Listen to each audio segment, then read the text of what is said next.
بسم اللہ الرحمن الرحیم. السلام علیکم. میں ہوں ڈاکٹر خالدہ انور. ناظرین، میری آج کی مہمان جب اسٹوڈنٹ تھی تو ہر مرحلے پر کامیابیاں سمیٹی، وکالت کا شعبہ اپنایا تو ترقی کی منازل طے کرتے ہوئے جسٹس کے عہدے تک پہنچی. شادی ہوئی تو پاکستان کے ایک نہایت معتبر اور معزز خاندان کا حصہ بنی. علامہ اقبال کے بیٹے جاوید اقبال سے شادی ہوئی اور یوں شاعر مشرق کی بہو بننے کا اعزاز پایا. بہت پیاری، بہت دبنگ، بہت سچی، بہت کھری ناصرہ جاوید اقبال. آئیے ان سے گفتگو کا آغاز کرتے ہیں. السلام علیکم. وعلیکم السلام. کیسی ہیں آپ؟ جس وقت ہمارے ملک میں آدھے شہری ایک وقت کی روٹی بھی نہیں کھا سکے تو یہ سوال ہی جو ہے نا، یہ عبث ہے کہ آپ کیسی ہیں. ہم کوئی اچھے نہیں ہو سکتے. صحیح بات ہے. ایسے حالات. اچھا، اب ایک مشہور فیملی کی بہو تو آپ بنی بعد میں، لیکن اتفاقی بات ہے، اعزاز ہے میرے لیے بہت بڑا، لیکن ہے بالکل اتفاقی بات. ہاں جی، لیکن اس سے پہلے آپ کا اپنا خاندان بہت بڑا، بہت معروف ایک خاندان ہے، جنہوں نے پاکستان بننے میں بھی بہت کردار ادا کیا، پھر پاکستان بننے کے بعد بھی بہت فلاحی اور رفاہی کام کیے. بہت ایک نامور خاندان ہے. تو اس کے حوالے سے مجھے کوئی اپنی یادداشتیں، اپنے آباء و اجداد کے بارے میں بتائیے. میرے آباء و اجداد جو تھے، بالکل آپ نے ٹھیک فرمایا کہ انہوں نے تحریک پاکستان میں حصہ لیا. میرے دادا مولوی فیروز الدین تھے اور وہ مترجم تھے اور مفسر تھے قرآن مجید کے، اور انہوں نے کشف المحجوب کا ترجمہ بھی کیا. سید علی حجویری کے مزار کی جالی انہوں نے بنوائی، تو اس سے ان کو یہ شرف حاصل ہوا کہ ان کے پاؤں کی طرف ہی ان کی مرکز ہے. اور اب بھی جہاں اب داتا دربار میں کسی کی قبر نہیں رہی، میرے دادا کی موجود ہے.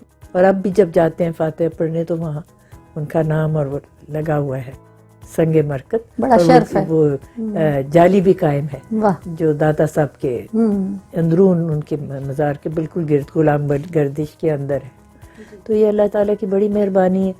اور پاکستان میں سمجھتی ہوں جنہوں نے طباعت اور یہ کام کیا ہے کتابوں کو چھپوانے کا، سب سے پہلے میرے دادا نے کیا. مولوی فیروز الدین ان کا نام تھا، فیروز سنس کے نام سے مشہور تھا. بڑا معروف ادارہ. تو اب بھی میرے والد جو تھے وہ پھر انہوں نے ان کو بھیجا لندن، پی ایچ ڈی کر کے آئے، اور یہاں آ کے پھر جس وقت انہوں نے پہلے تو پروفیسر رہے اسلامیہ کالج پشاور میں، پھر والد نے کہا کہ آپ آ جائیے، ہم اخبار نکالیں گے اور آپ ایک کاروبار میں بھی ساتھ ہاتھ بٹائیں. تو لاہور آ گئے، چیئرمین بن گئے فیروز سنس کے. تو کئی دہائیاں رہے چیئرمین. پھر جس وقت ہماری شادیاں ہو گئیں بچوں کی، تو میرے دادا نے تو ایک قائم کیا ہوا تھا ٹرسٹ. میری دادی کا انتقال ہو گیا تھا بچے کی پیدائش، اور بچہ بھی انتقال کر گیا.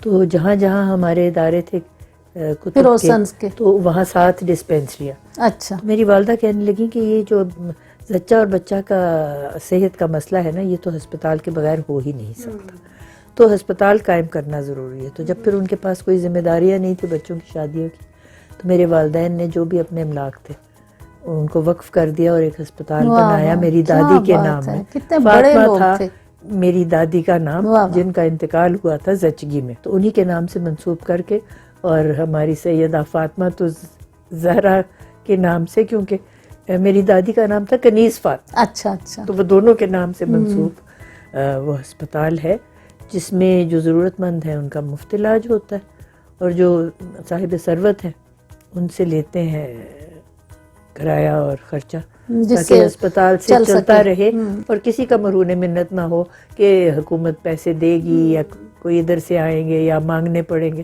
تو وہ صورتحال خود کفیل ہے. واہ، کتنے اچھے لوگ تھے اور کیا کام کر گئے. بس اللہ تعالیٰ ان کو اس کی جزا دے. اچھا، ہاسپٹل کا نام آپ نے بتایا؟ فاطمہ میموریل. اچھا، فاطمہ میموریل. ہاں جی، میں نے بتایا کہ سیدہ فاطمہ تو زہرا اور ان کی کنیز فاطمہ کے نام سے منسوب ہے. تو عمارت تو ساری، اور جب جو اس کی تھی اس کو چلانا، یہ سب میرے والدین نے ذمہ لیا، لیکن نام منسوب کیا میری والدہ نے. خوشی سے آپ کی آنکھوں میں آنسو آ گئے ہیں. اپنی ساس کے نام. ہائے، کتنی محبت. آج کل تو ساس کو لوگ دیکھنا پسند نہیں کرتے, اور وہ پرانے تو زمانے جوانی میں میں ہی کتنے گزر اچھے. گئی تھی نا, کیونکہ وہ تھا ان کو زچگی میں, میرا خیال ہے 7واں بچہ تھا ان کا, جی تو اسی میں ان کو. چلیں, اچھا ہے کہ وہ آپ نے ایک ایسا ہاسپٹل بنا دیا کہ جہاں پہ اب ساری 500 بچہ. 500 بستر پہ مشتمل ہے, اور پہلے تو صرف زچہ اور بچہ کے لیے تھا, لیکن اب جنرل ہاسپٹل ہے, سب کا اچھا علاج ہوتا ٹھیک ہے. تو ایک طرف کتابوں کی اشاعت کا کام ہے, ایک ہے. طرف ہاں, تو علاج وہ تو معالجے کا کتابوں کی کام ہے. اشاعت کے کام میں میرے والدین نے جو اپنے حصص تھے نا وہ سب فروخت کر دیے, کیونکہ پھر تو بن نہیں نہ سکتا تھا اسپتال. تو وہ جو اب طباعت و اشاعت کا کام ہے وہ میرے تایا زاد بھائی اور ان کے بچوں اچھا نے ذمہ اٹھایا ہوا. ٹھیک ہے. اچھا, آپ کی والدہ نے جو مسلم لیگ کے ساتھ کام کیا, جی ہاں, ساری خواتین نے مل کے, بیگم وہ تصدق حسین تھیں اور فاطمہ جناح تھیں, تو اس حوالے سے کچھ یادداشتیں. جی ہاں بالکل. ہمارا گھر لاہور میں سول سیکریٹریٹ کے ساتھ تھا. سارے علاقے میں ہندو زیادہ رہتے تھے اس وقت, ایک ہی ہمارا مسلمانوں کا گھر تھا, اور وہ سول سیکریٹریٹ کے بالکل ساتھ تھا.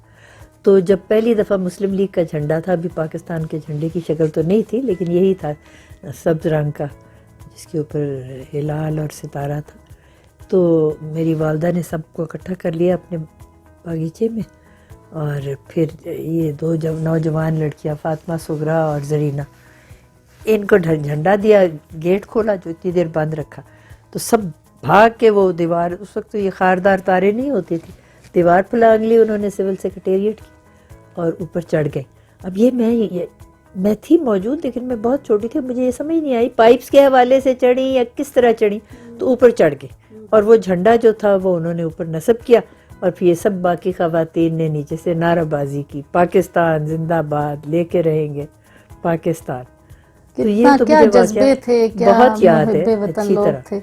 پھر جب تحریک پاکستان کا سلسلہ شروع ہوا تو میرے والد جو تھے وہ تو جیل فیروز پور گئے, سب جو باقی کارکن تھے لیگ کے ان کے ساتھ, تو والدہ روز جاتی ہوتی تھی ان کو وہاں کھانا دینے اور ملنے کے لیے. تو مجھے تو انہوں نے ڈے بورڈر بنایا ہوا تھا جب والدہ گھر آتی تھی وہاں سے. کوئین میری کالج جو تھا وہاں پہ میں دن بھر رہتی تھی. ملک فیروز خان نون کی جو بیٹی تھی وہ میرا خیال رکھتی تھی, کیونکہ ان کے والد بھی تھے اس وقت وہیں ظاہر جیل ہے. میں. تو بس پھر رات کو جس وقت واپس آنا 5-6 بجے والدہ نے تو گھر لے جانا. تو یہ مجھے اچھی طرح یاد ہے. پھر جب پاکستان بنا ہم لوگ کشمیر گئے ہوئے تھے, تو وہاں پہ 27ویں رمضان تھی, بہت بڑا جشن ہوا, اور ہمیں تو یہی پتہ لگا تھا کہ کشمیر پاکستان کا حصہ ہے. وہ تو پھر اگلے دن پتہ لگا جی گرداسپور اس طرح انہوں نے ریڈ کلف ایوارڈ میں ایسے ایک بدنیتی سے دے دیا ہندوستان کو, تو اس سے ان کو راستہ تھوڑا سا مل گیا, اور پھر وہاں پہ جنگ ہو گئی شروع. تو پھر ہم لوگ وہاں سے واپس آ گئے لاہور. کافی دشوار گزار راستہ تھا, کیونکہ راستے میں بارشوں کی وجہ سے لینڈ سلائیڈ بڑے ہوئے تھے بارہمولہ وغیرہ کے قریب, لیکن پہنچ گئے. لیکن یہ جو سارا فتنہ ہے کشمیر کا, یہ ہوا ہی اس وجہ سے کہ بدنیتی تھی جواہر لال نہرو کی, جو آپ کہتے ہیں کہ جی بڑا وہ تھا, اس نے تو چاہا تھا کہ ہو جائے پلیبیسائٹ, اس نے کہا تھا یونائٹڈ نیشنز میں, اسی نے تو وہاں جا کے تو یہ بیان دیا تھا کہ ہم کرائیں گے. لیکن بات یہ ہے کہ بہت بڑا منافق تھا. اگر واقعی کرانا چاہتا ہوتا تو جیسے اس نے وہاں 1948 میں بیان دیا تھا تو کہہ دیتا کہ جی 1 سال کے اندر ہو جائے گا. پر یہ ہماری بے سمجھی تھی. قائد اعظم کا تو وصال ہو گیا, تو اور ہمارا کوئی اتنا سمجھدار لیڈر تھا ہی نہیں جو اس بات کا ایک وعدہ لیتا کہ جی اگر ہونا ہے پلیبیسائٹ تو یہ 1 سال کے اندر ہو جائے. 1 سال کے اندر ہو جاتا تو بات وہیں طے ہو جاتی. جی اب یہ دیکھیے کہ تقریباً گزر 70 گئی. سال ہونے کو آ رہے ہیں, اور جو کچھ مودی نے کیا ہے وہ تو ساری دنیا کے سامنے ہے. آج یہ ذکر ہو رہا تھا کہ جی دوبارہ اقوام متحدہ کی سیکیورٹی کاؤنسل میں یہ بات اٹھائی جائے گی. تو یہاں تمام جو بڑے ممالک ہیں نا وہ اپنی مصلحتیں دیکھتے ہیں, یہ کوئی نہیں دیکھتا کہ سچ کیا ہے اور انصاف کیا ہے. تو کیا اس کا نتیجہ نکلتا ہے کچھ سمجھ نہیں آتی. یعنی آپ کو بھی اتنے بالغ نظر لوگوں کو بھی یہ اندازہ نہیں کہ کشمیر کا کیا ہوگا اور کیسے کسی کو بھی نہیں ہے. ہوگا, میں ہے تو نا. کہہ رہی ہوں نا جو بڑے بڑے یہاں ہیں قوتیں اور ممالک جو سیکیورٹی کاؤنسل کے پرماننٹ ممبرز ہیں ان کو تو اپنی مصلحتوں کا شکار ہے. وہ صرف یہ دیکھتے ہیں کہ جی ہم ساری دنیا پہ قابض ہو جائیں, اور خاص طور پہ مسلمان ممالک جو ہیں ان کے شہریوں کو سر اٹھانے کا موقع نہ ملے. اب جو کچھ ہو رہا ہے یہ کر رہے ہیں, سب سے بڑے دہشت گرد تو یہ ہے ہی ویسٹرن پاورز, اور خاص طور پہ یونائٹڈ اسٹیٹس, جی لیبیا میں اور فلسطین مصر میں. اور فلسطین کا تو خیر بہت پرانا سلسلہ ہے جو کچھ انہوں نے کیا, اسرائیل جو بنایا, لیکن اور وہ تو مل کے ساری طاقتوں نے کیا تھا. اب جو امریکہ کر رہا ہے مصر میں, لیبیا میں, عراق میں, اور آج ایران کے ساتھ بھی دوبارہ انہوں نے شروع کر دیا سلسلہ, اور افغانستان. اور میں سمجھتی ہوں کہ پاکستان ایران کے اوپر بھی ان کی نگاہ ہے کہ ان کو ہم کہیں آگے بڑھنے نہ دیں. شام کے ساتھ انہوں نے کیا کیا, سب ممالک کے اوپر انہوں نے اپنا ایک قبضہ کیا ہوا ہے, اور خاص طور پہ جہاں سے تیل نکلتا ہے. اور اب یہ کہتے ہیں کہ ایران سے کوئی تیل نہ لے. بھائی تم نہ لو, تمہاری مرضی, باقی کیوں نہ لے. مگر یہ ہے جس کی لاٹھی اس کی بھینس. آج کل تو یہی ہے. اقوام متحدہ تو آپ سمجھیں بس ایسے ہی ہے جیسے لیگ آف نیشنز بے اختیار تھی, یہ بھی بے اختیار ہے. با اختیار کوئی بھی نہیں سوائے ان لوگ. مجھے تو لگتا ہے اختیار ہو بھی وہ کرنا نہیں چاہتے. نہیں جی, تو ہیں کون, یہی لوگ ہیں نا پرماننٹ ممبر سیکیورٹی کاؤنسل کے, تو یہی ہیں. ایک چین ہے جو ہمارا ساتھ دیتا ہے, لیکن وہ چین کو بھی زیر کرنا چاہتے ہیں, باقی چار جو ہیں مل کے. تو بس حالات تو بہت ہی دگرگوں ہیں. اور یہ تو ہمارے بین الاقوامی سطح پہ ہے. پاکستان میں کیا ہے, 3 جمہوری جماعتوں نے یہاں پہ اقتدار حاصل کیا ہے ووٹ سے. ابھی تک عوام کا تو کوئی فائدہ معاملہ نہیں ذرا ہوا. بہت سنگین صورت اختیار ہے کرتا ہی جا رہا ہے. اور ہے ہاں وہ تو ہے, تو حالات تو ظاہر ہے وہی ہیں, لیکن ہم تھوڑا لائٹ گفتگو کی طرف آتے ہیں کہ آپ شادی کیسے ہوئی آپ کی؟ لو میرج تھی کیا یہ؟ نہیں, یہ تو ارینجڈ ہی تھی. میں بس ڈاکٹر صاحب سے میری ملاقات تو ہوئی تھی, یونائٹڈ نیشنز میں گئے ہوئے تھے, اور میرے والد گئے تھے. یہ پروگرام ہوتا تھا ان زمانوں میں لیڈرشپ ایکسچینج. تو لیڈرشپ ایکسچینج پروگرام میں میرے والد گئے ہوئے تھے امریکہ, ڈاکٹر صاحب بھی وہیں تھے. تو وہاں ہم یونائٹڈ نیشنز بلڈنگ میں گئے, تو ڈاکٹر صاحب سے میری ملاقات ہوئی, لیکن رشتہ یہیں ان کے ہمشیرہ نے کروایا, منیرہ صلاح الدین. یہاں ساتھ ہی 2 گھر چھوڑ کے ان کا گھر ہے. اچھا, تو پھر شادی ہو کے آپ ان کے گھر آئیں؟ جاوید منزل. اچھا, جاوید منزل میں آئیں. تو پھر جس وہاں کو اب کون علامہ تھا؟ اقبال روڈ پہ میوزیم ہے. کوئی بھی نہیں تھا. کوئی نہیں, آپ دونوں رہتے تھے بس؟ اچھا, تو پھر کیسا پایا آپ نے جاوید اقبال صاحب؟ بڑے شفیق تھے, اور ہر معاملے میں میں سمجھتی ہوں کہ حوصلہ افزائی کرتے تھے. انہی کی حوصلہ افزائی کی وجہ سے جو میں نے کبھی بھی چاہا وہ کر بھی لیا, اور جو پایا وہ پا بھی. اور مجھے لگتا ہے وہ عمر میں تھوڑے آپ سے بڑے تھے, تو آپ بہت لاڈلی رہی ہوں گی ان کی. جیسے بھی آپ سمجھ لیں, عمر میں تو کافی تفاوت تھی ہماری, 16.5 سال کا فرق تھا. تو وہ آپ کی کوئی بات رد نہیں کر سکتے تھے. میں سمجھتی ہوں شاید میں قدیم خیالات کی تھی, قدامت پسند تھی, مولویوں کے خاندان سے میرا تعلق تھا. ان میں بہت زیادہ جدیدیت تھی. ٹھیک ہے, تو پھر کبھی وہ آپ کے حسن میں کوئی شعر و شاعری کرتے تھے؟ نہیں, مجھے لوگ پوچھتے تھے جی علامہ اقبال کے صاحبزادے ہیں تو یہ کوئی شعر کہتے. میں نے کہا ابھی تک تو گیدڑ بھی نہیں کہتے. شعر تو بعد کی بات ہے, بہت بعد کی بات, اور یاد بھی نہیں رکھتے. نہیں ویسے تعریف کرتے تھے آپ کی؟ کرتے ہوں گے یقیناً. اچھا ہوں گے, یعنی آپ شرما رہی ہیں اب؟ نہیں, میرے منہ پہ تو نہیں نہ کریں گے, اگر کریں گے تو کرتے ہوں گے.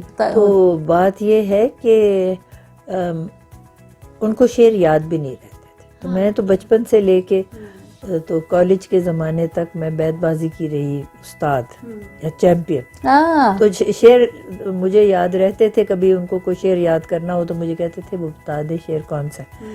اور کہیں مطلب گھر سے باہر بھی, مجمع میں بھی, تو اگر مجھے یاد ہوتا تھا تو میں بتا دیتی تھی. لیکن اتنے شعر تو اب مجھے اب تو بالکل خیر نہیں یاد رہے. تو گھر میں آپ پنجابی بولا کرتے تھے؟